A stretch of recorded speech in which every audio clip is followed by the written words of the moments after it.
So in one of the biggest upsets in WWE history, Trish Stratus and Lita defeated the decorated tag team of Mickie James and Alicia Fox. But on a positive note, it's now been confirmed that Trish and Lita will be involved in a lot more matches going forward. Rumor has it that they're going to keep them together as a tag team going forward rather than as individuals. And a big reason for that is because they're going to get ready to introduce the tag team titles soon. And I'm a little mixed on this. Even though I have always advocated for a Divas tag team title, I don't think it works when you already have two singles titles, especially now where the only real tag team in the division is the IIconics. And then there's the fact that they've pretty much just kept Sasha and Bayley together as a tag team this whole time, just so they can put them in the tag team division when they introduce the titles. And that whole thing has just felt like a massive waste of time. On the other side, at least it's an excuse to give all the other divas that aren't in the title picture something to do, which you just need to look at this card to see how badly the division is in terms of feuds and storylines. Everyone except Becky is irrelevant right now, so anything that they can do to give the other divas some kind of a purpose could be helpful, even if it does just end up leading to more filler. So Nia Jax won a battle royal to become the new #1 contender to Ronda Rousey. Now there was some complaints from people about how this should have been someone else. Now in my humble opinion, it should have been Mandy Rose or Dana Brooke, but that's for another video.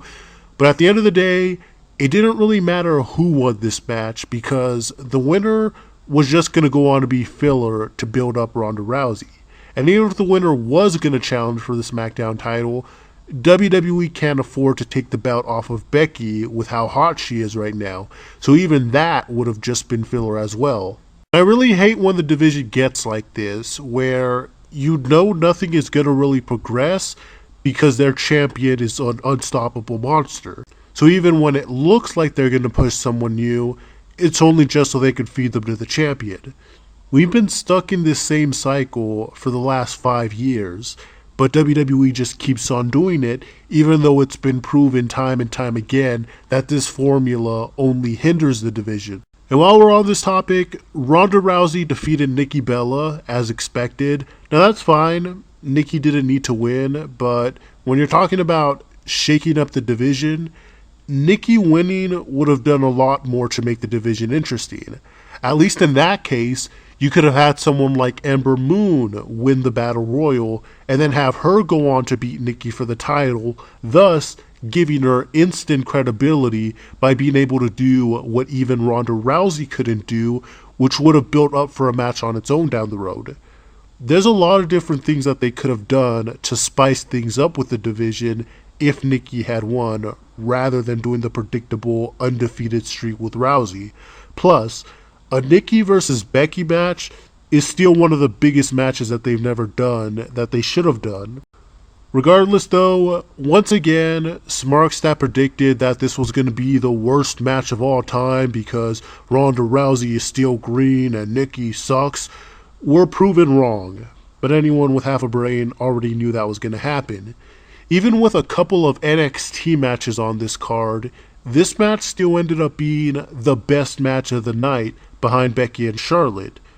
I mean, you would think at some point Smarks will get tired of being wrong, but that's what their revisionist history is for. So Ronda Rousey is going to take on Becky Lynch at Survivor Series in a champion versus champion match. Now, even though I just talked about how predictable the Rousey booking is, this one could actually go either way.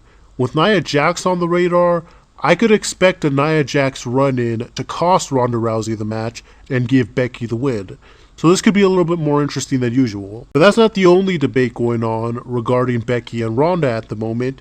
The PWI Female 50 or 100 or whatever they're doing this year just got released, and everyone has been freaking out because Becky Lynch isn't #1 and because Ronda Rousey is. Now, where I will agree with everyone is that Ronda probably shouldn't have been #1. Not for the same reason that they're saying she shouldn't have, because she doesn't have the crispy work rate or anything, but because kayfabe-wise, she hasn't really accomplished a lot. She just barely won the title 1 month before the cutoff date and didn't even have any big wins beforehand.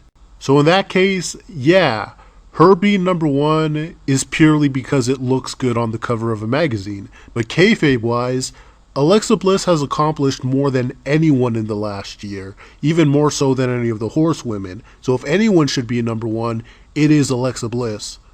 Now, as to the argument that Becky should have been number one instead, or that she should have been higher, you have to remember that Becky Lynch didn't do anything until SummerSlam came around. In fact, this time period was when she was the most irrelevant.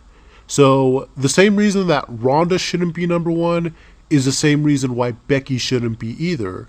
This is supposed to be a kayfabe list of who accomplished the most in the last year, not who is the most popular at the time that the list is posted.